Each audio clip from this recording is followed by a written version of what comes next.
Okay అండి. Okay. Right. ఈ విధంగా ప్రతిదానికి ఉద్దేశాలున్నట్టు, మనం కొనుక్కునే పెన్నుకి, మనం రాసుకునే పుస్తకానికి, మనం ఎక్కే ట్రైన్‌కి, మనం నివసించే ఇల్లుటికి, అన్నిటికి ఉద్దేశాలున్నట్టే, మనకు కూడా ఉద్దేశ్యం ఉంది అని ఇప్పటి వరకు మనం చూసాం. మనల్ని సృజించిన దేవుడు ఒక ఉద్దేశ్యంతో సృజించాడు. మనల్ని పుట్టించిన దేవుడు ఒక గొప్ప సంకల్పంతోనే పుట్టించాడు.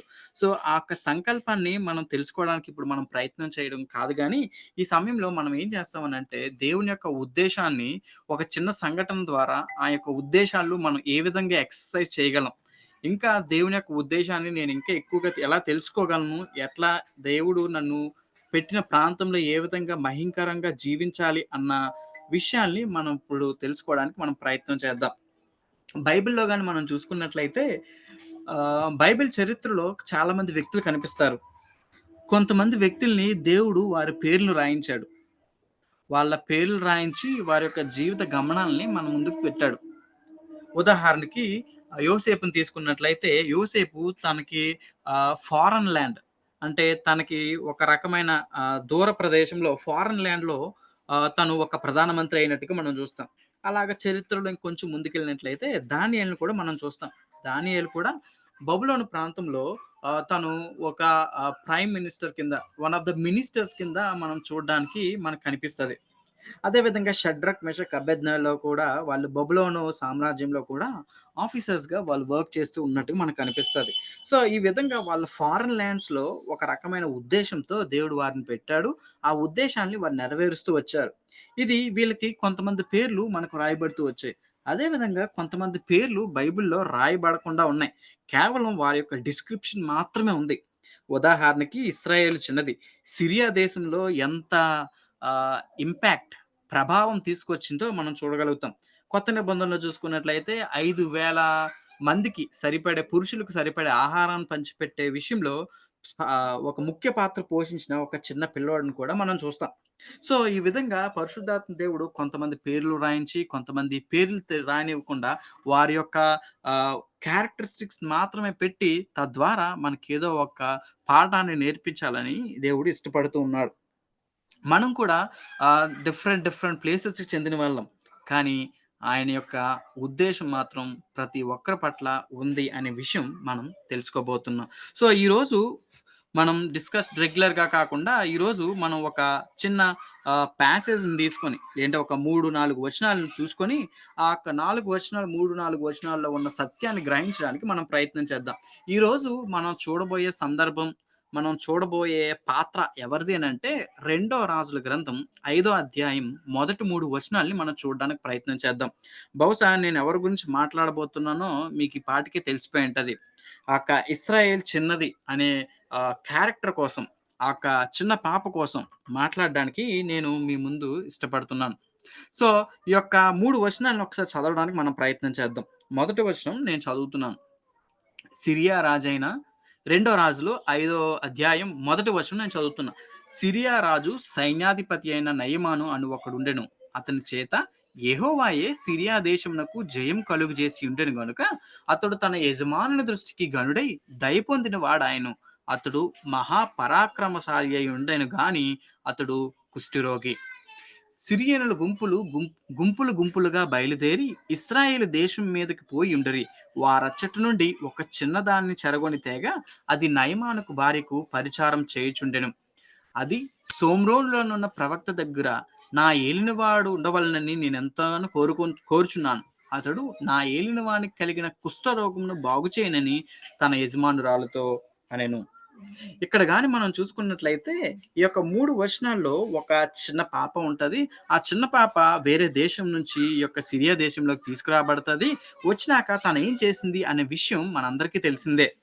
సో, ఈ యొక్క 3 వచనాల్నే ఈ కొద్దిసేపు మనం దీన్ని ధ్యానించడానికి మనం ప్రయత్నం చేద్దాం. మనకివ్వబడిన సమయంలోనే దీన్ని మనం ధ్యానించడానికి మనం ప్రయత్నం చేద్దాం. మనం మొట్టమొదటగా మొదటి వచనం గాని మనం చూసుకున్నట్లయితే, సిరియా రాజు అంటే, ఇంకా అర్థం చేసుకోవాలంటే సిరియా ప్రాంతం ఉంది. సిరియా ప్రాంతం ఎక్కడుందనంటే ఇశ్రాయేల్‌కి నైబరింగ్ కంట్రీస్ అనుకోవచ్చు. అంటే మన యొక్క భారతదేశానికి పక్కన పాకిస్తాన్, పక్కన చైనా ఈ విధంగా ఎలా ఉన్నాయో, ఆ విధంగా ఈ యొక్క సిరియా ప్రాంతము ఇక ఇస్రాయేల్‌కి నైబరింగ్ కంట్రీస్ అన్నమాట. సో, నైబరింగ్ కంట్రీస్‌లో ఉన్న సిరియాకి సంబంధించిన రాజు యొక్క సైన్యాధిపతి అనే ఒక వ్యక్తి ఉన్నాడు. నయమాన్ ఉన్నాడు. నయమాను అక్కడ ఒక సైన్యాధిపతిగా, ఒక కమాండర్‌గా తన వర్క్ చేస్తూ ఉన్నాడు. ఇక్కడ గాని మనం చూసుకున్నట్లయితే చాలా సార్లు మనకు చాలా అద్భుతంగా అనిపిస్తది. అసలు దేవుడు ఇశ్రాయేల్ ప్రజలకు కదా తోడుంటాడు. ఇదేంటి బయట వ్యక్తికి కూడా నయమానుకు కూడా దేవుడు తోడున్నాడంట. దేవుడు విజయం కలుగజేశాడంట అని మనం అనుకుంటాం. మన యొక్క ఆలోచన ఎట్లా ఉంటాయంటే కేవలం నాకు మాత్రమే సహాయం చేయాలి. నా కుటుంబానికి మాత్రమే సహాయం చేయాలి. మా సంఘానికి మాత్రమే దేవుడు సహాయం చేయాలి. మా దేశానికి మాత్రమే సహాయం చేయాలని అనుకుంటాం. కానీ దేవుని లక్షణం అది కాదు. దేవుడు ఎ ఎన్ దేవుడు ఎలాంటి లక్షణం కలిగిన వాడనంటే, దేవుడు అందరిని ప్రేమిస్తున్నాడు. దేవుడి దృష్టికి అందరూ ఒక్కటే. కానీ అందరిని చూసేటప్పుడు ఒక విధంగానే చూస్తాడు. ఆయన వారు పాపం చేస్తే పాపులుగానే చూస్తాడు. దేవునికి పక్షపాతం అంటూ ఏమి ఉండదు. కాబట్టి ఇక్కడ సిరియా యొక్క సైన్యాధిపతి అయిన నయమానుని దేవుడు తోడుగా ఉన్నట్టు, దేవుడు వారికి జయాన్ని కలుగజేసినట్టుగా మనం చూస్తాం. ఇక్కడ గాని మనం సరిగ్గా గమనించినట్లయితే ఇక్కడ మనకు కనిపిస్తది. ఆహ్, అతని చేత యెహోవాయే సిరియా దేశమునకు జయం కలుగజేసి ఉండెను. కాబట్టి ఈ యొక్క ఆహ్, నయమాను యొక్క ప్రొఫైల్‌ని మనం చూడడానికి మనం ప్రయత్నం చేద్దాం. నయమాన్ ఎలాంటి వాడు? తన యొక్క ప్రొఫైల్ ఏంటి? తన యొక్క ప్రొఫెషన్ ఏంటి? తన యొక్క జయాలేంటి? తన యొక్క వీక్‌నెస్‌లేంటో కూడా మనం చూడడానికి మనం ప్రయత్నం చేద్దాం. మొట్టమొదటగా బైబిల్ తనకి ఇచ్చిన పేరేంటనంటే అతడు సైన్యాధిపతి అంటున్నారు. అంటే తనకి సైన్యం అతని చేతిలో ఉంది. అతని చేతిలో చాలా మంది సైనికులున్నారు. అంటే ఒక రకమైన రెస్పాన్సిబుల్ పొజిషన్‌లో ఆయనున్నాడు. అంత మాత్రమే కాదు, యుద్ధాలకి కీలక పాత్ర ఈయన పోషించేవాడు. యుద్ధం జరిగేటప్పుడు ఒక రకంగా ఈ దేశం గెలవాలన్నా, ఓడిపోవాలన్నా సైన్యాధిపతుల చేతిలోనే ఉంటది. వాళ్ళు చక్కగా స్ట్రాటజీస్ వేస్తారు. వాళ్ళు చక్కగా యుద్ధంలో ఎలా నైపుణ్యంగా మెలగాలి, ఎలా యుద్ధం చేయాలి, ఎవరు యుద్ధం చేయాలి అనే విషయాలన్నిటిని కూడా ఒక రకంగా స్ట్రాటజీ వేసి వీళ్ళు యుద్ధాన్ని నడిపిస్తారు. సో, అలాంటి స్ట్రాటజీస్ వేసినప్పుడు సిరియా దేశం ఏ దేశంకైతే ముందుకెళ్తుందో, ఏ దేశాన్నయితే ఆక్రమించుకోవాలని అనుకుంటుందో, వాళ్ళందరినీ ఈయన ఓడిస్తున్నట్టుగా మనకు కనిపిస్తది. అంటే ప్రతి ఒక్కరి మీద ఈయనకి జయమొస్తుంది. ఒక రకంగా ఆయన ప్రొఫెషన్ ఏంటంటే సైన్యాధిపతి. అంత మాత్రమే కాదు, యెహోవాయే సిరియా దేశమునకు జయము కలుగజేసి ఉండెను. అసలు ఈ యొక్క విక్టరీ ఎలా వస్తుంది అని ఆలోచన చేసినట్లయితే దేవుడే ఇస్తున్నాడంట. యెహోవాయే సిరియా దేశమునకు జయాన్నిస్తున్నాడు. సిరియా దేశానికి దేవుడే జయాన్నిస్తూ ఉన్నాడు. అంటే ఒక రకంగా భయం రావచ్చు. దేవుడు వారికి తోడుగానుంటే, మరి వీళ్ళు ఇశ్రాయేల్ ప్రజలకి మీద కూడా యుద్ధం చేయడానికి వస్తున్నారు కదా!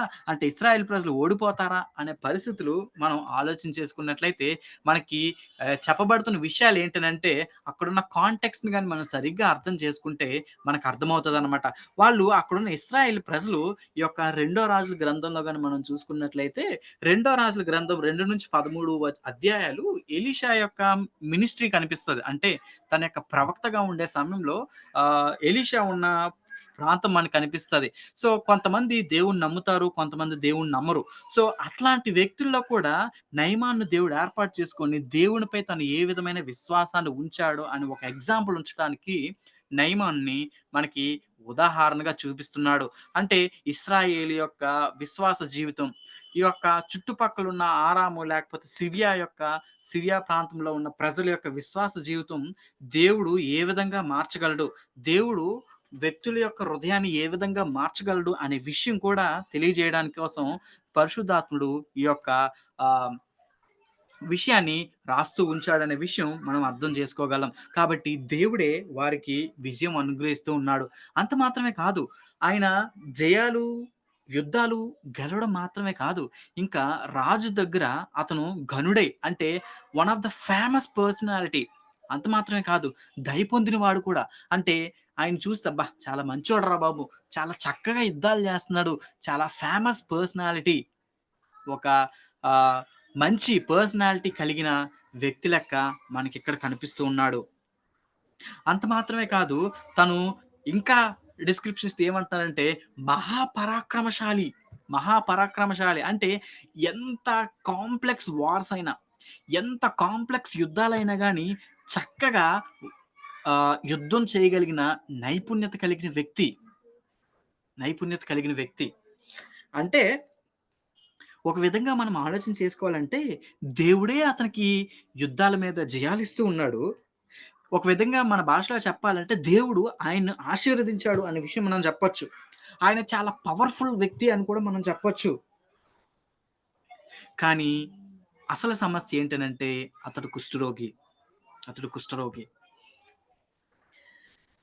మంచి మంచి బ్లెస్సింగ్స్ ఉన్నాయి. కానీ ఒక వీక్‌నెస్ ఉంది. ఒక వీక్‌నెస్ ఉంది. చాలా మంది జీవితాల్లో గాని మనం చూసుకున్నట్లయితే, చాలా మంది జీవితాల్లో వారి చుట్టూ వారికి చాలా బ్లెస్సింగ్స్ ఉంటాయి. దేవుడు బహుగా ఆశీర్వదించుండొచ్చు. దేవుడే ఇన్‌ఫాక్ట్ తోడై ఉండుండొచ్చు.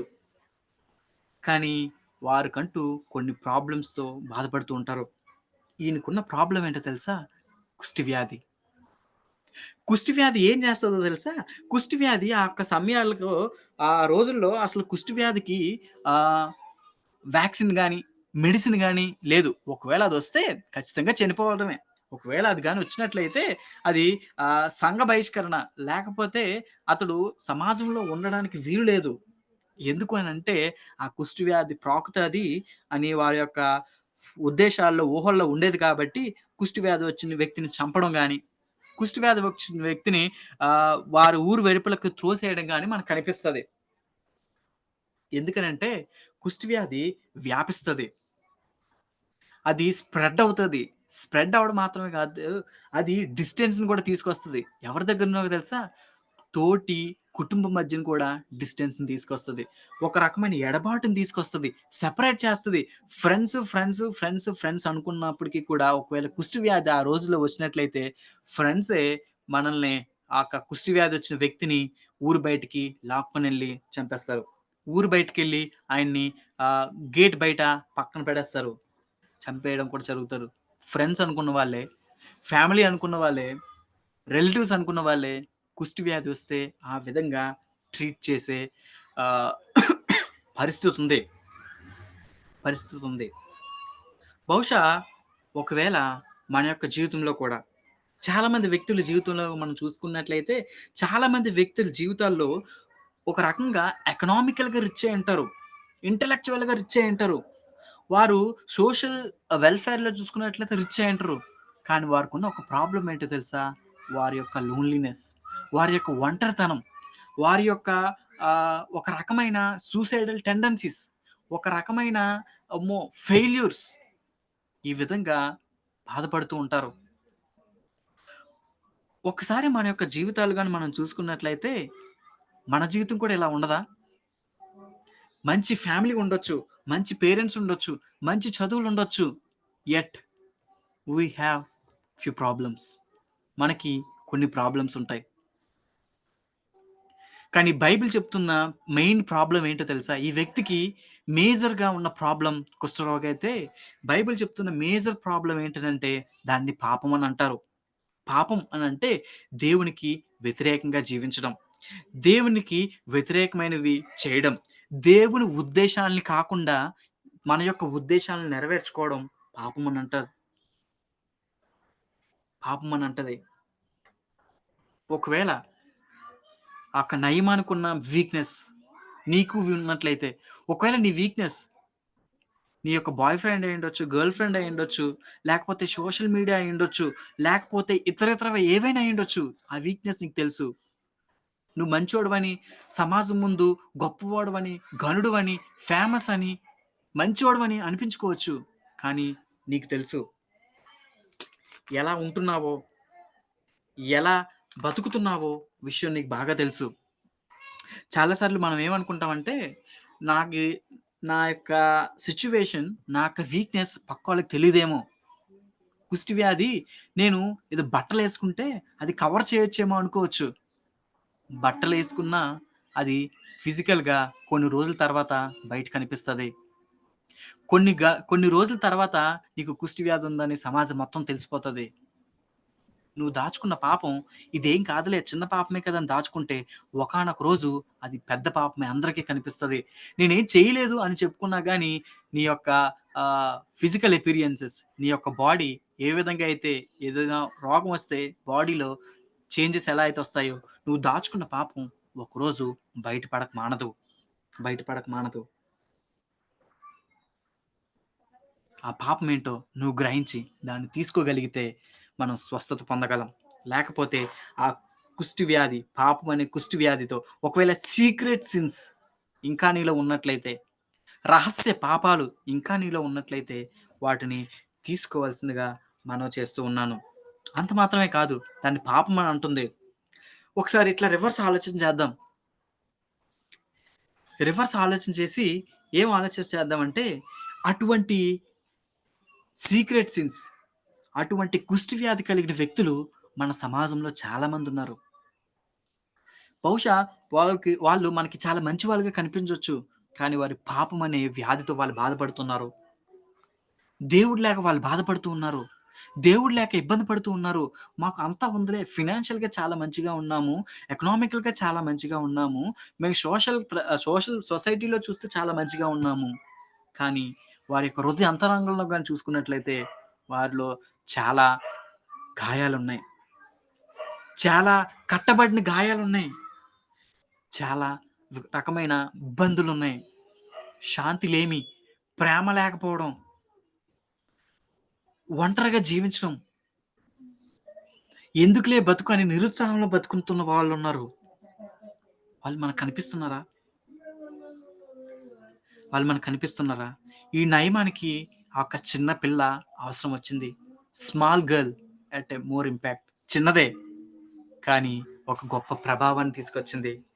అక్కడున్న బయటున్న సమాజం అరుస్తుంది. నాకెవరైనా సహాయం జేస్తారా? ఎవరైనా సహాయం జేస్తారా?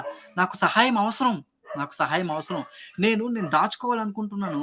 అది దాగట్లేదు. నా పాపాన్ని నేను దాచుకుందాం అనుకుంటున్నాను. దాగట్లేదు. నేను దాన్నేదో కొంచెం ఆయింట్‌మెంట్ ఏసి ఆపుకుందాం అనుకుంటున్నాను. ఆపట్లేదు.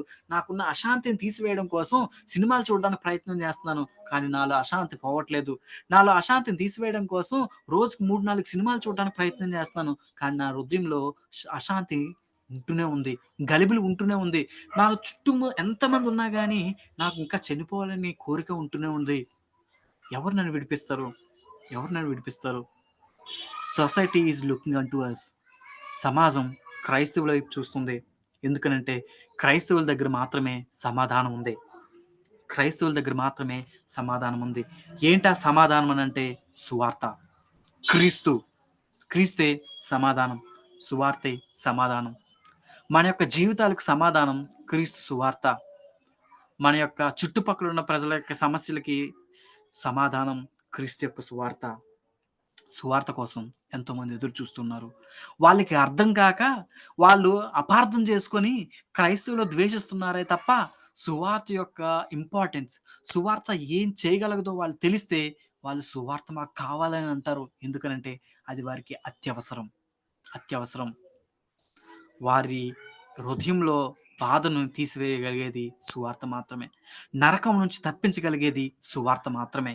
ఒకవేళ ఇక్కడ చేరి ఉన్న మీలో ఎవరైనా యేసుక్రీస్తు ప్రభువారిని సొంత రక్షకునిగా అంగీకరించినట్లయితే ఇదే సమయం. Jesus is the only answer for your problems.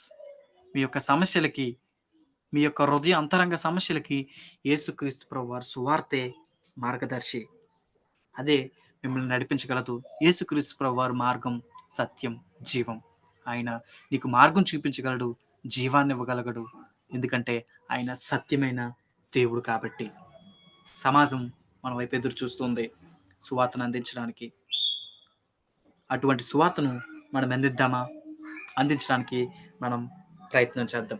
సరే, మొట్టమొదటి వచనం మనం చూసాం. The world needs you. ప్రపంచం మనల్ని ఎదురు చూస్తుందని, మన కోసం ఎదురు చూస్తుంది, మన సువార్త కోసం ఎదురు చూస్తుందన్న విషయం మనం చూసాం. రెండో వచనం గాని మనం చూసుకున్నట్లయితే 2, 3 వచనాల్లో ఒక 4 అబ్జర్వేషన్స్ మీ ముందు పెట్టాలని ఆశపడుతున్నా. ఎందుకనంటే తన యొక్క ఉద్దేశాన్ని ఏ విధంగా నెరవేర్చింది ఈ యొక్క చిన్న పిల్ల. అంటే సుమారుగా ఒక ఆహ్, పనికి చేయగలిగిన సామర్థ్యం కలిగిన పిల్లని వీళ్ళు తీసుకొచ్చారు. మనం మొదటి వచనంలో మనం చూసాం కదా! మొట్టమొదటి వచనంలో గాని మనం చూసుకున్నట్లయితే అక్కడ ఈజీగా కనిపిస్తది. ఎవరనంటే ఆహ్, రెండో వర్షన్‌లో మనకు కనిపిస్తది. రెండో వర్షన్‌లో వాళ్ళు ఏం చేశారు, ఏం చేయగలిగారు అన్న విషయం మనకు కనిపిస్తదనమాట. సో, 4 అబ్జర్వేషన్స్ ఈ యొక్క 4 మాటలు చెప్పి నేను ముగించడానికి ప్రయత్నం చేస్తాను. 4 విషయాలు మనం ధ్యానించుకోవడానికి ప్రయత్నం చేద్దాం. మొట్టమొదటిగా తన పని. తను ఏ పని చేసింది? అటువంటి గొప్ప ప్రభావాన్ని తీసుకురావడానికి కారణం ఏంటి? అనే విషయం మనం చూస్తాం. రెండోదిగా తన యొక్క ధైర్యం.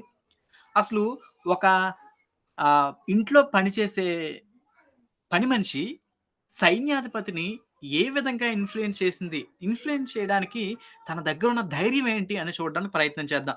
మూడోదిగా తన విశ్వాసం ఏంటో మనం చూద్దాం. నాలుగోదిగా తన ప్రేమను కూడా మనం చూడడానికి ప్రయత్నం చేద్దాం. మొట్టమొదటిగా తన పనినేంటో మనం చూడడానికి ప్రయత్నం చేద్దాం. రెండో వచనం గాని మనం గమనించినట్లయితే, రెండో వచనంలో క్లియర్‌గా మనకు చెప్పబడుతున్న మాట ఏంటనంటే, సిరియనులు అంటే శత్రువులు గుంపులు గుంపులుగా బయలుదేరి ఇశ్రాయేలు దేశం మీదకు పోయి ఉండిరి. వారచ్చటి నుండి ఒక చిన్నదాన్ని చెరగొని తేగా అది నయమాను భార్యకు పరిచారం చేయుచుండెను. ఈ సిరియనులు ఏం చేస్తున్నారు అన్న విషయం గాని మనం చూసుకున్నట్లయితే, సిరియనులు అంటే ముందు చెప్పినట్టుగా వీళ్ళు శత్రు దేశానికి చెందిన వాళ్ళు. ఈ శత్రువులు ఏం చేస్తున్నారనంటే, మెల్లమెల్లగా వీళ్ళు ఒకేసారి ఆ రాజ్యం మొత్తాన్ని ఆక్రమించుకోవడానికి ప్రయత్నం చేయకుండా, మెల్లమెల్లగా వీరి యొక్క సిరియాతో పాటు షేర్ చేసుకున్న బోర్డర్స్ ఉంటాయో కదా! ఆ బోర్డర్స్ మీద దాడి చేయడానికి వీళ్ళు ప్రయత్నం చేస్తారు. వీళ్ళు ఏం చేస్తారంటే, గుంపులు గుంపులుగా వెళ్లి, ఆ బోర్డర్‌లో నివసిస్తున్న ప్రజలు, వాళ్ళు ఇశ్రాయేలీలే. ఇశ్రాయేలు ప్రజల్ని వీళ్ళు తీసుకొని బలవంతంగా వారక్కడున్న ప్రజల్ని, అక్కడున్న పంటల్ని నాశనం చేసి అక్కడికి వాళ్ళకి పనికొచ్చే వారిని కొంతమందిని వీళ్ళు తీసుకొని బానిసలుగా వీళ్ళు చేసుకుంటారు. అది అక్కడ జరుగుతున్న పని. సో, ఒకరోజు ఈ యొక్క సిరియన్లు అంటే ఇంకో మాటలో చెప్పాలంటే నైమాన్ యొక్క గ్యాంగు ఏం చేసిందంటే ఇశ్రాయేల్ యొక్క బోర్డర్‌లోకి వెళ్ళి బోర్డర్‌లో కొంతమంది నివసిస్తున్న కొంతమంది ప్రజల్ని వారి యొక్క పంటలను నాశనం చేసి, వారి యొక్క రిసోర్సెస్‌ని నాశనం చేసి ఒక పనికి పనికొచ్చే వ్యక్తిని తీసుకొని కొంతమందిని తీసుకొచ్చుంటారు. దాంట్లో ఈ యొక్క చిన్న పాప అయ్యుండొచ్చు. అంటే ఒక యవ్వన స్త్రీని అనుకోవచ్చు. లేకపోతే ఒక యంగ్ గర్ల్ అని మనం అనుకోవచ్చు. ఎందుకనంటే చిన్న పిల్లలతో పని చేయడానికి అంత సబబు కాదు కాబట్టి might be as a prime ఏజ్‌లో ఉండొచ్చు. సో, ఆవిడని తీసుకొని ఆ పాపని తీసుకొనొచ్చి వీళ్ళ యొక్క ఇంట్లో లేకపోతే వీళ్ళ యొక్క రాజ్యంలోకి వీళ్ళు తెచ్చుకున్నారు అనే విషయం మనకనిపిస్తది. అంటే తను ఇంతవరకు తన తల్లిదండ్రుల దగ్గరుంది. కానీ ఇప్పుడు ఎక్కడుంటుందనంటే, తన యొక్క శత్రువుల దగ్గరుంటుంది. ఇంతవరకు తన చుట్టూ తన యొక్క బ్రదర్స్, సిస్టర్స్, ఫ్యామిలీ, ఫ్రెండ్స్‌తో పాటున్నారు. ఇప్పుడు తనతో పాటు శత్రువులుగా శత్రువులు తన పైన అధికారం చెలాయిస్తూ ఉన్నారు. బహుశా తను బానిసగా జీవిస్తుంది. బానిసగా జీవిస్తుంది. అయినప్పటికీ కూడా తన పనేంటో మనం ఒకసారి చూద్దాం. తను ఏం పని చేసింది అనే విషయం చూసుకున్నట్లయితే, అది తన నయమానుకు పరిచారం చేయుచుండెను. పరిచారం చేయుచుండెను. తన పని, తన సేవ ఎక్కడ అనంటే, ఒక శత్రువుల ప్రాంగణంలో. ఇంకా బాగా చెప్పాలంటే, తనని శత్రువులుగా భావించి, తనని ఒక బానిసగా తీసుకొచ్చిన వారి ఇంట్లో, ఒక బానిసగా, పని మనిషిగా పనిచేస్తుంది. అలాంటి సందర్భంలో మనం ఎలా పని చేస్తామనంటే, కక్షతో, ఈర్ష్యతో పని చేస్తాం. కానీ తను మంచి పని చేసింది. ఏంటి ఆ పనేంటనంటే, తను అటువంటి గొప్ప ఇంపాక్ట్ నయమానుని మార్చే ఒక ఇంపాక్ట్, దేశాన్ని మార్చే ఇంపాక్ట్, దేశాన్ని మార్చే ప్రభావం ఏం చేసింది అన్న విషయం గాని మనం చూసుకున్నట్లయితే 3 విషయాలు మనం చూడడానికి ప్రయత్నం చేద్దాం. తన పని ఏ విధంగా చేసింది అన్న విషయం గాని గమనించినట్లయితే మొట్టమొదటిగా చేయగలిగినది చేసింది. తను ఏ పనైతే చేయగలదో, ఏ పని కోసం అయితే నిర్ణయింపబడిందో ఆ పని మాత్రమే చేసుకుంటూ వెళ్తుంది. తను తనేంటనంటే తను కేవలం తన యొక్క నయమాన్ యొక్క భార్యకి పరిచారం చేయడం మాత్రమే. సో, తనేం చేసిందనంటే తన యొక్క లిమిటెడ్ పవర్‌తోని, తన యొక్క కలిగి ఉన్న శక్తితోని చేయడానికి పని చేయడం మొదలుపెట్టింది. చాలా సార్లు మనం ఏమనుకుంటామంటే సువార్తను చేయడానికి మనకి అంత కేపబిలిటీ లేదు. మనం చేయలేము అని అనుకుంటాం. సువార్తకి మనకి చేయగలిగింది చేస్తే చాలు. మనం ఏదైతే చేయగలమో ఒక మాట చెప్పగలిగితే మాట చెప్పగలం. కరపత్రిక ఇవ్వగలిగితే కరపత్ర ఇవ్వగలం. ఒక ఒక ఒక సందేశం ఇవ్వగలిగానంటే సందేశం ఇవ్వగలం. మనం చేయగలిగింది చేయాలి. చేయగలిగింది చేయాలి. ఈ యొక్క సిరియన్‌లో పనిచేస్తున్న ఇశ్రాయేల్ చిన్నది చేయగలిగినదే చేసింది. చేయగలిగిందే చేసింది. అంత మాత్రమే కాదు, ఉన్న చోటనే చేసింది. తను రాజ్యంలోకి ఊర్లోకి వెళ్ళిపోలేదు. లేకపోతే రాజు దగ్గరికెళ్ళిపోలేదు. లేకపోతే డిఫరెంట్ ప్లేస్‌లోకెళ్ళిపోలేదు గానీ, తినేం చేసిందనంటే, తన యొక్క ఉన్న చోట తన భార్యకు నయమాన్ యొక్క భార్యకు పరిచయం చేయడమే. ఆ ఇంట్లోనే, ఆ యొక్క గృహంలోనే తను ఉంటూ పనిచేసింది. With in a limited place. తనకి ఏర్పరచబడిన ప్రాంతంలో మాత్రమే పని చేస్తూ వచ్చింది. అంత మాత్రమే కాదు, ఉన్నదానితోనే చేసింది. తనకి ఏవైతే ఆహ్, ఏ పనులైతే అప్పగించారో, ఆ పనులతోనే తను పని చేయగలుగుతూ వచ్చింది. Limited persons, limited persons. మనం చూసుకున్నట్లయితే తిను ఆ యొక్క నయమాన్ని ఇన్‌ఫ్లూయెన్స్ చేయడానికి కేవలం తన యొక్క భార్యకి ఒక మాట చెప్పిందంతే. భార్య మొత్తం పని చేసింది. లిమిటెడ్ పర్సన్స్‌తో చేసింది. చాలా సార్లు మనం ఏం చేస్తామనంటే, మనకు పరిచర్య చేయడానికి, లేకపోతే మన పని జరిగించడానికి ఒక పెద్ద వెన్యూస్ కావాలి, ఒక పెద్ద మీటింగ్స్ కావాలి, లేకపోతే మనం పరిచర్య చేయలేమని అనుకోవచ్చు. కానీ ఈ యొక్క చిన్న పాప ఏం నేర్పిస్తుందనంటే, లిమిటెడ్ పీపుల్ అయినా పర్లేదు, లిమిటెడ్ పర్సన్స్ అయినా పర్లేదు, లిమిటెడ్ ప్లేస్ అయినా పర్లేదు, చిన్న సంఘం అయినా పర్లేదు, చిన్న సమాజం అయినా పర్లేదు, ఒక గొప్ప ఇంపాక్ట్‌ని, గొప్ప ప్రభావాన్ని తీసుకురాగలదు. బహుశా నువ్వనుకోవచ్చు, నేను చాలా చిన్నదాన్ని, నేను చిన్నవాడిని, నేనేం చేయగలను దేవుని కోసం? నేనేం చేయలేను కదా! అని అనుకోవచ్చు. లేదు, లేదు. నువ్వు చేయగలిగిందే చేస్తే చాలు. నువ్వు ఉన్న చోటనే చేస్తే చాలు. ఏదో గొప్ప పనులు చేయాల్సిన లేదు. నువ్వు ఉన్న చోటే, ఇంటి దగ్గరే మన తల్లిదండ్రులకు లోబడితే, మన సంఘంలో ఉన్న నాయకత్వానికి లోబడితే, మన స్టడీస్‌ని చక్కగా చదువుకోగలిగితే, మనం గొప్ప పనుల్ని మనం చేయగలం. గొప్ప పనులు మనం చేయగలం. తన పని ఒక రకంగా చూస్తే, తన పని చేయగలిగిందే చేసింది. ఉన్న చోటనే చేసింది. ఉన్న దానితోనే చేసింది. మనం చాలా సార్లు హై ఎక్స్‌పెక్టేషన్స్‌కెళ్ళిపోతాం. గొప్పగా ఉంటేనే నేను జేస్తాను. నేను అన్నీ కలిగున్నాకే నేను దేవుని పనిలో సేవ చేస్తాను అని అనుకుంటాం. కాదు, కాదు. దేవుడు ఆహ్, ఉన్న వాటితోనే ఎక్కువ దానితోనే చేద్దామని అనుకోవడం కాదు. మనకున్న దానితోనే చేస్తే దేవుడు దాన్ని ఆశీర్వదిస్తాడు. దేవుడు ఆ పనిని ఆశీర్వదిస్తాడు. మనం చేసే పని చిన్నదయ్యుండొచ్చు. మనం చేసే పని చిన్న కంపెనీలో అయ్యుండొచ్చు. మనం చేసే పని ఎవరికి లెక్క చేయకపోవచ్చు. కానీ దాంట్లోనే ఆశీర్వాదం ఉంది. దాంట్లోనే ఒక గొప్ప ప్రభావం ఉంది. దాంట్లోనే దేవుని యొక్క ఉద్దేశ్యం ఉంది. దేవుని యొక్క ఉద్దేశ్యం ఉంది. నువ్వున్న ప్రాంతంలోనే ఉండడం, నీకు దేవుడు ఏర్పాటు చేసి పెట్టిన ప్రాంతం అని గ్రహించి అక్కడ గాని నువ్వు పని చేయగలిగితే దేవుని ఉద్దేశం నువ్వు నెరవేర్చగలిగినట్లే. దేవుడు ఉద్దేశ్యం నీ పట్ల నెరవేర్చగలిగినట్లయితే నువ్వు గొప్ప ప్రభావాన్ని తీసుకురాగలవు. గొప్ప ప్రభావాన్ని తీసుకురాగలవు. ఇది తన యొక్క పని విషయంలో మనం చూసిన మొట్టమొదటి లక్షణం. రెండోది గాని మనం చూసుకున్నట్లయితే తన యొక్క ధైర్యం. మూడో వచనంలో చూసుకున్నట్లయితే అది. అంటే ఆ పాప, ఆ చిన్నది సోమ్రోనులోనున్న ప్రవక్త దగ్గర నా ఏలినవాడు ఉండవలనని నేనెంతగానో కోరుచున్నాను. అతడు నా ఏలినవానికి కలిగిన కుష్ఠరోగమును బాగు చేయనని తన యజమానురాలితో అనెను. తిను నయమంతా చెప్పలేదు.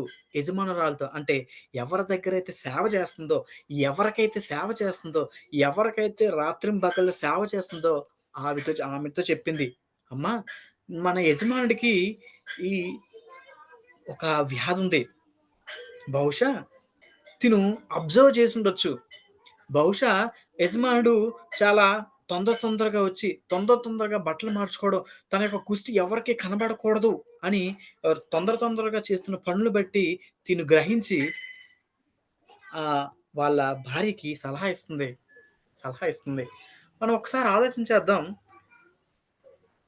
అటువంటి శత్రువుల దగ్గర ఏ మాత్రం నాలుక జారినా మరణమే.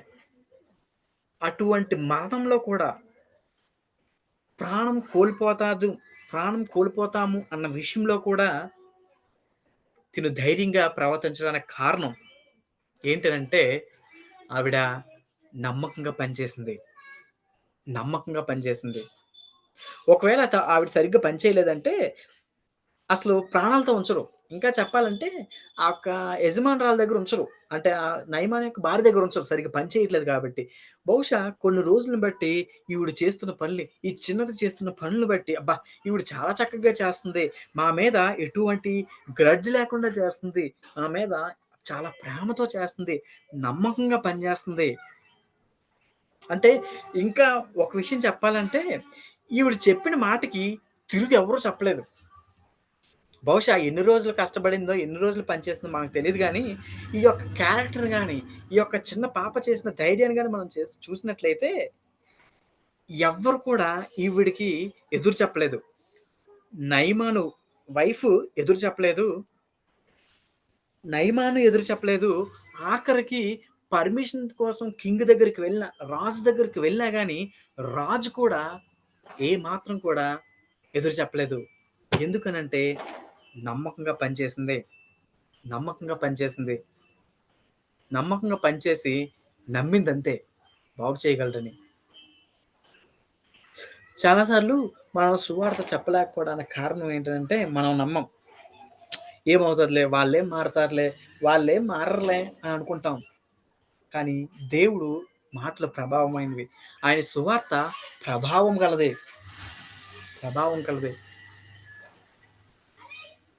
ఆ నమ్మకంగా పనిచేసిన దాన్ని బట్టి, నమ్మకమైన వ్యక్తిగా సాక్ష్యం పొందిన దాన్ని బట్టి ఎవ్వరు కూడా ఎదురు తిరగలేదు. ఆ నమ్మకం బట్టే ఆమెకు ధైర్యం వచ్చింది.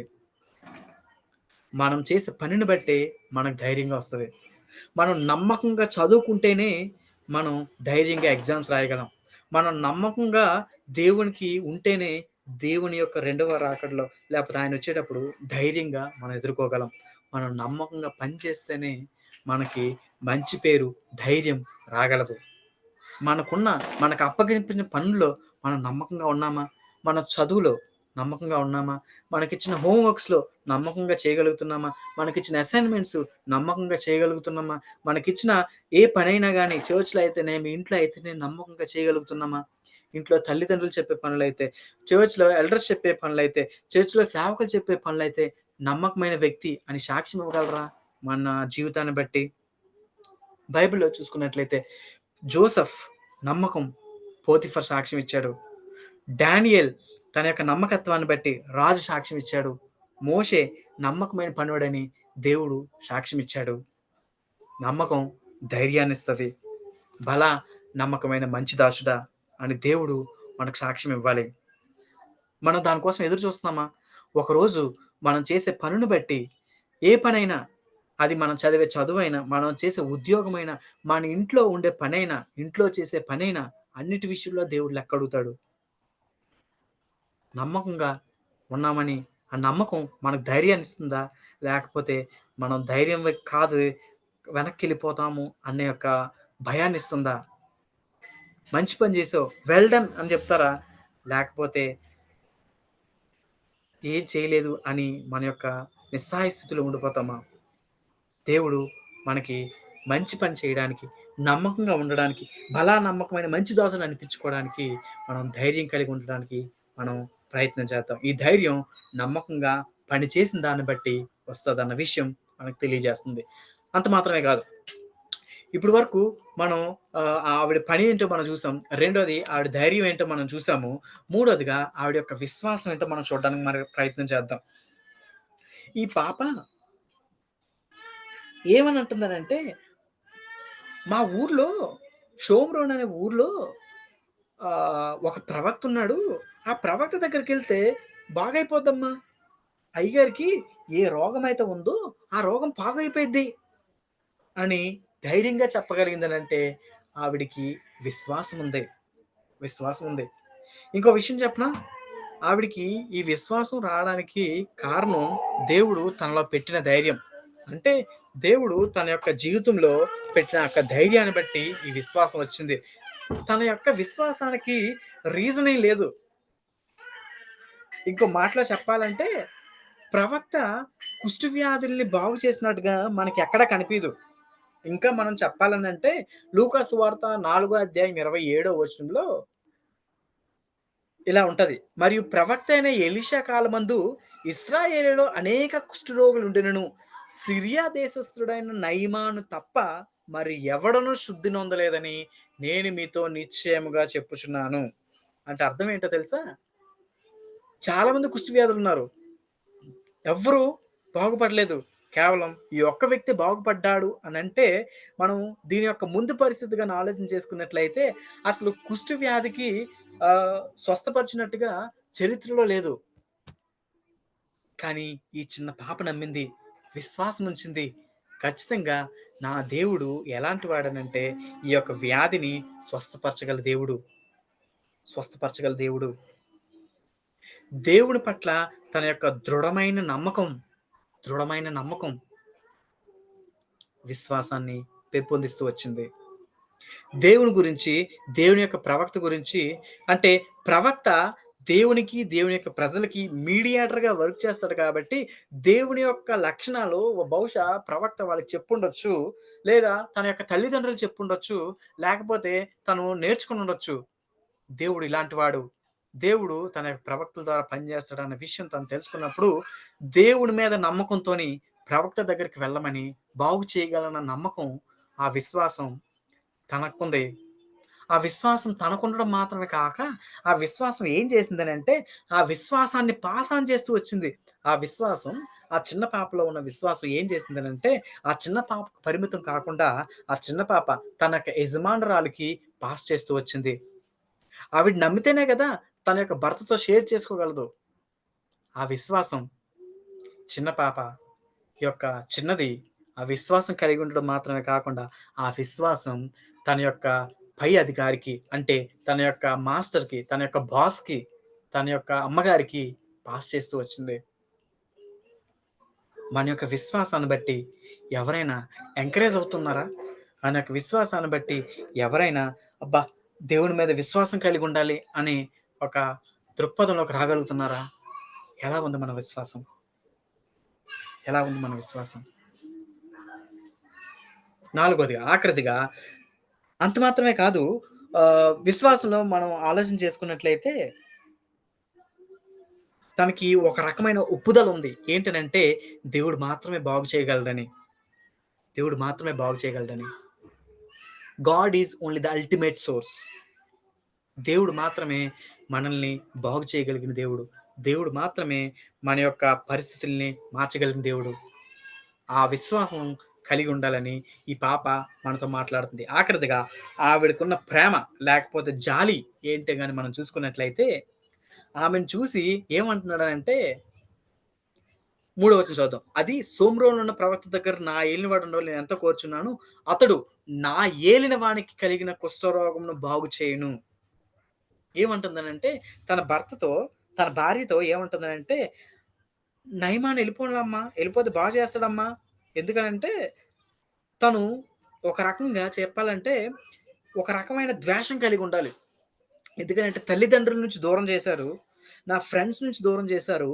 ముఖ్యంగా నా దేశం నుంచి దూరం చేశారు కాబట్టి, నేను మీకు ద్రోహం చేస్తాను అన్న ఉద్దేశంతో తను ఏనాడు కూడా ప్రవర్తించలేదు.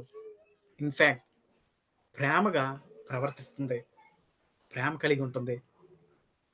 ఆయన నా ఏలినవాడు, నా యజమాని. అమ్మ, నా యజమాని నువ్వే నా యజమానివి. కానీ ఆయన కూడా నా యజమాని కాబట్టి, నా యజమాని బాగుపడితే బాగుంటది కదమ్మా! అని యజమానురాలుతో అన్నప్పుడు, ఆవిడ ప్రేమ గల మాటలకి యజమానురాలు కరిగిపోయింది. నయమాను కూడా కరిగిపోయాడు. నా ఏలినవాడా, నా ఏలినవాడా. ఇన్‌ఫాక్ట్ తనకి ఒక రకమైన ద్వేషం ఉండాలి. ద్వేషాన్ని చూపించట్లేదు. తనకు ఒక రకమైన కోపం ఉండాలి. కోపం చూపించట్లేదు. లేకపోతే ఒకవేళ ఈ యొక్క రాజుగారిని గాని, ఈ యొక్క సైన్యాధిపతిని గాని ఒకవేళ మా యొక్క ఇశ్రాయేల్ రాజు దగ్గరికి పంపిస్తే, ఇశ్రాయేల్ రాజు దగ్గర ఎలీషా ఉన్నాడు కాబట్టి, సో, ఎలీషా విషయంలో గాని మనం చూసుకున్నట్లయితే, ఎలీషా బలం కలిగిన వాడు కాబట్టి, మా యొక్క సైన్యం ఇశ్రాయేల్ సైన్యం ఈ యొక్క సైన్యాన్ని పడగొట్టేయవచ్చు అనే ఒక దురుద్దేశంతో కూడా పంపియలేదు. యుద్ధం కలిగించి 2 పక్షాల యుద్ధం జరిగితే, అప్పుడు దేవుడు మా పక్షాన ఉంటాడు కాబట్టి మేము గెలుపు రావచ్చు అన్న దురుద్దేశంతో కూడా ఆవిడ ప్రవర్తించలేదు. ప్రేమ కలిగి, ప్రేమ కలిగి ప్రవర్తిస్తుంది. మన చుట్టూ ఉన్న ప్రపంచంలో గాని మనం చూసుకున్నట్లయితే, మనకి కీడు చేశాడు కాబట్టి, వాళ్ళకి ఖచ్చితంగా కీడే జరగాలి. నన్ను ఇబ్బంది పెట్టారు కాబట్టి, వాళ్ళకి ఖచ్చితంగా ఇబ్బందే జరగాలి అని అనుకునే ప్రాంతంలో మనం ఉన్నాం. రివెంజ్ తీసుకోవాల్సిన ప్రాంతంలో, ప్రదేశంలో మనం ఉన్నాం. రివెంజ్ తీసుకోవడం మన వల్ల చేత కానప్పుడు, మనం ఏం చేస్తామంటే, వెనక నుంచి పొడవడానికి, వెన్నుపోటు పొడవడానికి మనం ప్రయత్నం చేస్తాం. ఆ 2 కానప్పుడు వారి గురించి చెడ్డ సమాచారం అందించడానికి, చెడ్డ పిక్చర్‌ని, బ్యాడ్ పిక్చర్‌ని అందించడానికి మనం ప్రయత్నం చేస్తాం. ఎందుకనంటే, వారు మనకి ద్రోహం చేశారు. వారు మనకి నమ్మించి మోసం చేశారు. వారు మనకి మన సంతోషాన్ని దూరం చేశారు. వారు నాకు ఇబ్బంది కలిగించారు అన్న ఉద్దేశ్యంతో ఈ విధంగా మనం చేస్తాం. రివెంజ్ తీర్చుకోవడం, వెన్నుపోటు పడవడం, గాసిప్స్ చెప్పడం ఇవన్నీ చేస్తూ ఉంటాం. కానీ ఈ యొక్క చిన్నది మాత్రం అవేది చేయలేదు. నా ఏలినవాడు బాగుపడాలి అంతే. నా ఏలినవాడు బాగుపడాలి అంతే. తన ప్రేమను మనం చూస్తాం. తను తనకున్న విశ్వాసాన్ని పంచడం మాత్రమే కాకుండా, తన యొక్క ప్రేమ స్వభావాన్ని కూడా తను పంచుతూ ఉంది. మన యొక్క ప్రేమను మనం పొందుకున్న ప్రేమను ఇతరులకు పంచుతున్నామా? ఇతరులకు పంచుతున్నామా? ఈ 4 విషయాలు ఒకసారి మనం ఆలోచన చేసుకుందాం. మీరేం జేస్తున్నారు? మీరేం జేస్తున్నారు? ఆ ఇశ్రాయేల్ చిన్నదిని దేవుడు అక్కడ ఉద్దేశ్యంతో పెట్టాడు. ఒక ఉద్దేశ్యంతో పెట్టాడు. తన ఉద్దేశాన్ని నెరవేర్చడం కోసం తను చక్కగా పరిచర్య చేస్తూ వచ్చింది. పని చేస్తూ వచ్చింది. నమ్మకంగా పని చేస్తుండడం బట్టి ధైర్యంతో తను దేవుని గురించి చెప్తూ వచ్చింది. ధైర్యం మాత్రమే కాదు, విశ్వాసంతో ప్రకటిస్తూ వచ్చింది. ప్రేమతో ప్రకటిస్తూ వచ్చింది. దేవుడు మనల్ని మన యొక్క ప్రాంతంలో పెట్టినప్పుడు, మన స్కూల్లో, కాలేజెస్‌లో, మన యొక్క ఉద్యోగ పనిలో, ఇంట్లో పెట్టినప్పుడు మనం నమ్మకంగా పని చేయగలుగుతున్నామా? పలానా నమ్మకమైన దాసుడా అని దేవుడు మనల్ని అంటాడా? ధైర్యంగా, నమ్మకంతో పని చేస్తున్నామా? విశ్వాసులుగా, విశ్వాసముతో దేవుని పని చేయగలుగుతున్నామా? ప్రేమతో మనం పని చేయగలుగుతున్నామా? అని ఒకసారి ఆలోచన చేసుకుంటూ, మనం అటువంటి స్ఫూర్తిని ఈ యొక్క చిన్నదాని నుంచి మనం పొందుకొని, ఆ యొక్క పనిలో, దేవుని యొక్క సేవలో ధైర్యం కలిగి, విశ్వాసంతో, ప్రేమ చూపిస్తూ, మన యొక్క జీవిత ఉద్దేశాన్ని నెరవేర్చుకుంటూ, దేవుడు మనల్ని బలా నమ్మకమైన దాసులుగా అనేవారుగా ఉండేటట్టు దేవుడు మన అందరిని సిద్ధపరచును గాక. ఆమేన్. మీలో ఆమేన్. ఎవరైనా ప్రార్థన చేస్తారా? సరే అండి, ప్రార్థన చేస్తానండి. యెస్ అంకుల్ చేయండి అంకుల్. ప్రార్థన. ప్రేమల తండ్రి, పరిశుద్ధమైన దేవ, మీకు వందనాలు, స్తోత్రాలు. పెద్దాపురం ఇబ్రాహిం ప్రార్థన మందిర సహవాసంలో జూమ్ ద్వారా ఈ రాత్రి కాల సమయంలో ఏర్పాటు చేయబడిన యవనస్తుల కూడికను బట్టి మేము వందనాలు, స్తోత్రాలు. సుమారు 9 మంది ఈ కూడికలో పాల్గొనడానికి మీరు చేసిన సహాయాన్ని బట్టి మీకు వందనాలు, స్తోత్రాలు. సోదరుడు కృపాసాగర్ మీ సేవకుడిని మీరు అభిషేకించి, దేవుని యొక్క ఉద్దేశం ప్రతి వ్యక్తి పట్ల ఉన్నదని, ప్రతి విశ్వాస పట్ల ఉన్నదని యవనస్తుల గమనంలో తీసుకొచ్చి, దాన్ని ఉదాహరణంగా సిరియా దేశం సైన్యాధిపతి దగ్గర బానిసగా ఉన్న ఇశ్రాయేల్ చిన్నదనే యొక్క జీవితాన్ని యవనస్తుల గమనంలో తీసుకొచ్చి, వారిని హెచ్చరించడానికి, పులికొల్పడానికి, ప్రోత్సహించడానికి, ఉజ్జీవపరచడానికి మీరు అనుగ్రహించిన శ్రేష్టమైన వచనాలను బట్టి మేము వందనాలు, స్తోత్రాలు చెల్లిస్తున్నాం. అనేకమైన ఉదాహరణలతో యవనస్తులను ఉజ్జీవింపజేస్తున్నారు. మీకు వందనాలు, స్తోత్రాలు. ఇశ్రాయేల్ చిన్నది శత్రువుల దేశంలో ఉన్నప్పటికీ, శత్రువుల ఇంట్లో ఉన్నప్పటికీ, వారి గృహంలో ఉన్నప్పటికీ, ఆమె ఉన్న ప్రదేశంలో తనకు కలిగిన తలాంతుల్ని, తనకు కలిగిన వరాల్ని సరైన రీతిలో ఉపయోగించడానికి చేసిన సహాయం బట్టి వందనాలు. మీ శత్రువులు ప్రేమించడం, మిమ్మల్ని హింసించే వారి కొరకు ప్రార్థన చేయడం సెలవు తండ్రి. ఆ చిన్నదాని యొక్క ప్రార్థన, చిన్నదాని యొక్క విశ్వాసాన్ని బట్టి సిరియా దేశపు సైన్యాధిపతి అయిన కుష్ఠరోగి నయమాను సిరియా దేశంలో ఉండడం కాకుండా ఇశ్రాయేల్ దేశంలో ఉన్న ప్రవక్త దగ్గర ఉండాలని ఆమెకి ఇచ్చిన ఆలోచన బట్టి మేము అన్నారు స్తోత్రాలు. నీకు ఆలోచన చెప్పేది నువ్వు నడులసిన మార్గం నీకు బోధించదని సెలవు దేవా. మీరు ఇచ్చిన ఆలోచన ప్రకారంగా, మీ ఉద్దేశానుసారంగా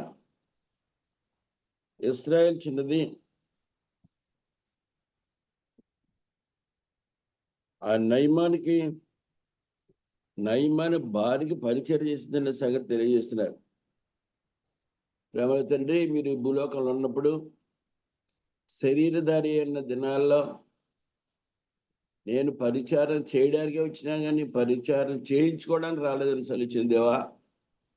ఆ క్రీస్తు యేసు కలిగిన ఆ మనసుని ఈ చిన్నదానిలో కూడా ఉంచినందుకు మేము వందనాలు స్తోత్రాలు. తను కలిగిన వరాలని, తను కలిగిన తలాంతుల్ని నమ్మకంగా, ధైర్యంగా ఆ శత్రువుల ఇంట్లో,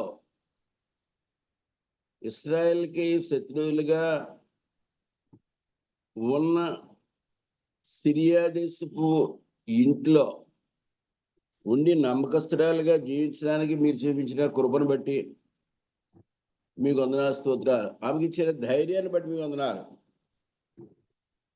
ఆమెకి ఇచ్చిన విశ్వాసాన్ని బట్టి మీకు వందనాలు. ఆమెకి ఇచ్చిన ప్రేమను బట్టి, ఆమెకున్న జాలిని బట్టి మేము వందనాలు స్తోత్రాలు. నయమాను యొక్క కుష్ఠరోగం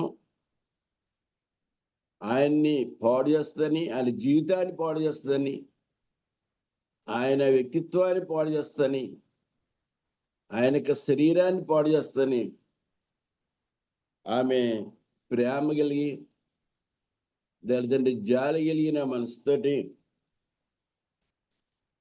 తన యజమానుడి యొక్క భార్యకి ఇచ్చిన సలహాను బట్టి, సూచన బట్టి మేము అందరు స్తోత్రాలు చెల్లిస్తున్నాం. తండ్రి, యవనస్తులు ఉండే ప్రదేశాల్లో నశించిపోతున్న ఆత్మల పట్ల ధైర్యంతో, పాపమనే కుష్ఠరోగంతో బాధపడే మనుషులకు సువార్త తెలియజేయాలని, మీ వాక్యాన్ని ప్రకటించాలని, అది ధైర్యంగా ప్రకటించాలని మీరు తెలియజేసినందుకు మీ వందనాలు స్తోత్రాలు. న్యాయం విశ్వాసం ఉంచేవాడు నాకంటే గొప్ప కార్యాలు చేస్తానని 14 అధ్యాయాలు మీరు తెలియజేసిన వాక్యాన్ని బట్టి మీ వందనాలు స్తోత్రాలు. ఆ విశ్వాసం బాల్య దినాల నుండి, యవన దశ నుండి ఈ యవనస్తులు విశ్వాసం కోల్పోకుండా, విశ్వాసం కర్తవ్య దాన్ని కొనసాగించుకోవడానికి యేసు వైపు చూస్తూ, ఈ పందిరంగంలో, ఈ భూమి మీద ఉన్న యుద్ధ రంగంలో, విశ్వాస యుద్ధ రంగంలో వారు ముందు కొనసాగిపోవాలని మీ ఆలోచన మేము వందనాలు స్తోత్రాలు చెల్లిస్తున్నాం. ఆ రీతిగా ఇశ్రాయేల్ చిన్నది ఏ రీతిగా ధైర్యంగా శత్రువుల ఇంట్లో పనిచేసిందో, ఆమె యొక్క విశ్వాసం ఎలాంటిదో, ఆమెకి జాలి, ఆమె ప్రేమ ఎలాంటిదో మీరు గుర్తు చేసి యవనస్తులందరినీ ఉద్యోగం చేస్తున్నందుకు మేము వందనాలు స్తోత్రాలు చెల్లిస్తున్నాం. కృపాసాగర్ని బట్టి మేము వందనాలు. మీ దాసులు చేస్తున్న పరిచయం బట్టి వందనాలు. హైదరాబాద్ వివిధ ప్రాంతాల్లో, ఆయన ఉన్న ప్రదేశంలో ఆయన చేస్తున్న పరిచయం విస్తారమైన బహుమానం దయచేయం. వారి కుమారుడు ఎనిత్ సాగర్ గురించి ప్రార్థిస్తున్నాం. మీలో నుండి ప్రభావం వెళ్ళజేయము. ఇచ్చిన స్వస్థతను బట్టి వందనాలు. ఇంకా సంపూర్ణ స్వస్థత కలుగజేయము తండ్రి. అని వ్యక్తిగత జీవితం, దాంపత్య జీవితం, కుటుంబ జీవితం అనేకులకు ఆశీర్వాదకరంగా, మేలుకరంగా అర్థంగా ఉంచు. విత్తబడిన వాక్యం విన్నవారిలో నూరంతలుగా ఫలింపులో తీస్తున్నామని, మీరే మహిమ ఘనత ప్రభావం పొందమని యేసు ప్రభువు వారి అతి పరిశుద్ధమైన నామములో స్తుతించి ప్రార్థించి వేడుకొంచున్నాం తండ్రి. ఆమేన్. మన తండ్రి అయిన దేవుని ప్రేమ, ప్రభువైన యేసు క్రీస్తు వారి కృప, పరిశుద్ధాత్మక అంజన సహవాసం ఆదరణ సార్వత్రిక సకల పరిశుద్ధులకి వాక్యం విన్నవారికి సదాకాలము తోడై ఉండును గాక. Amen. Amen. Amen. Praise lord.